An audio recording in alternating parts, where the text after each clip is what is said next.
All right, welcome. Today we're jumping into a topic that feels like it was written for our times, but it actually comes from an ancient source. We're talking about the trap of extravagance. We all love the nice things in life, right? A comfortable home, good food, security. We work hard for it. But have you ever wondered if there's a tipping point?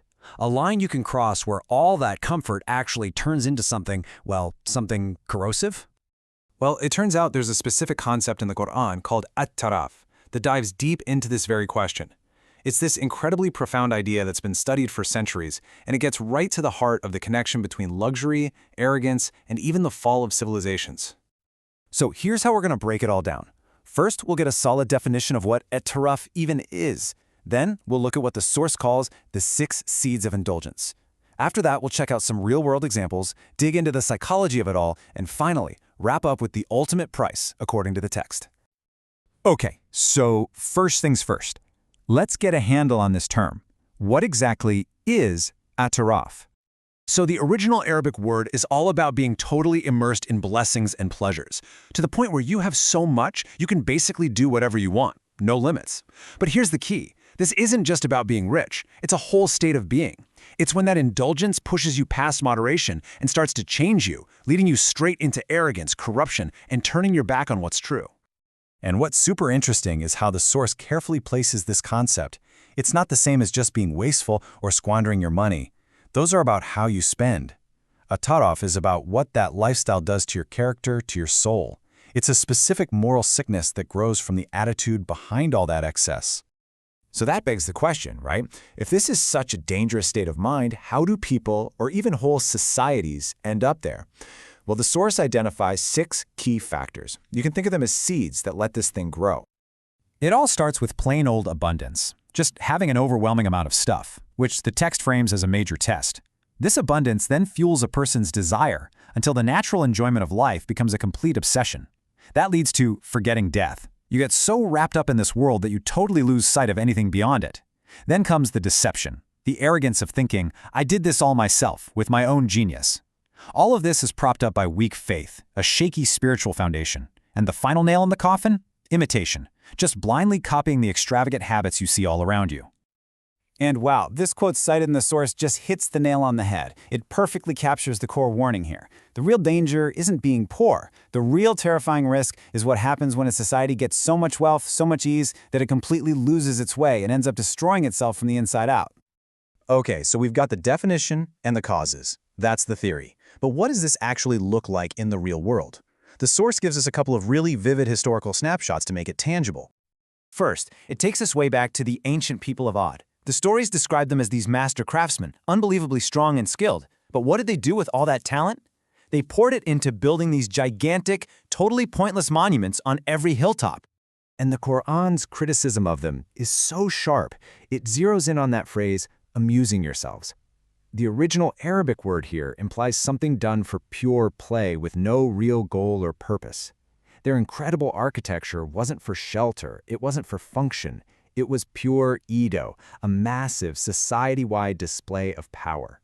It was Taraf, expressed in stone.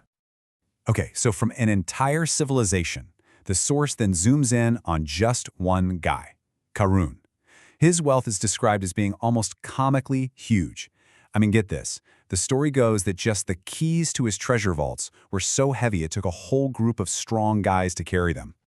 And his story is like a textbook case study of this whole mindset. He paraded his riches around, making a big show.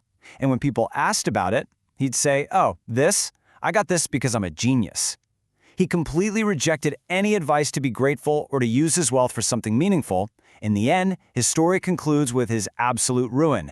Him and his palace, according to the narrative, were just swallowed up by the earth. You start to see a pattern in these stories, right? They highlight a really specific type of personality. So let's dig into that. The inner character, the psychological profile of someone in a state of tarf. The source really boils it down to these 4 core flaws. Of course, there's arrogance, that feeling of superiority looking down on everyone else. That's fueled by obsessive worldliness, where life is just about getting more stuff, more pleasure. This naturally leads to rebellion against any kind of moral or divine guidance that might get in the way of their lifestyle.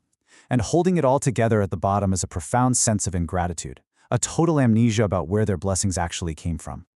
But here, this is where the analysis gets really sharp. The source points out this huge contradiction. You'd think people who are this arrogant, this defiant, would be tough as nails, right? Unshakable. But the text suggests the exact opposite is true. This passage says it all. The second their comfortable little world is threatened by a real crisis, what happens? All that bravado's just poof, it vanishes. They don't stand and fight, they run, they panic, and the first thing out of their mouths is a confession.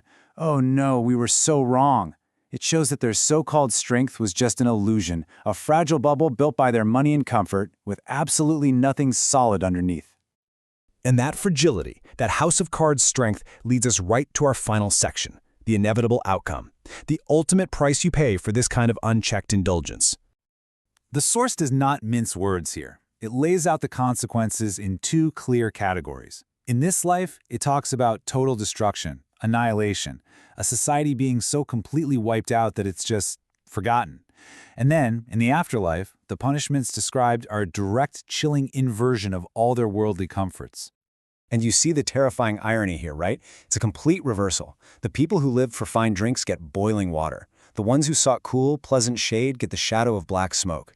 Those who enjoyed gentle, luxurious breezes receive a scalding, poisonous wind. The very pleasures they worshipped become the tools of their own punishment. So in the end, the source material frames this as a timeless choice. It's not about a specific time or place, it's about a fundamental human dynamic. It's the path of gratitude versus the path of arrogant indulgence. And it really leaves you with a heavy question, especially for us today, living in a world with more luxury than ever before. In our own lives, with our own blessings, which path are we building on?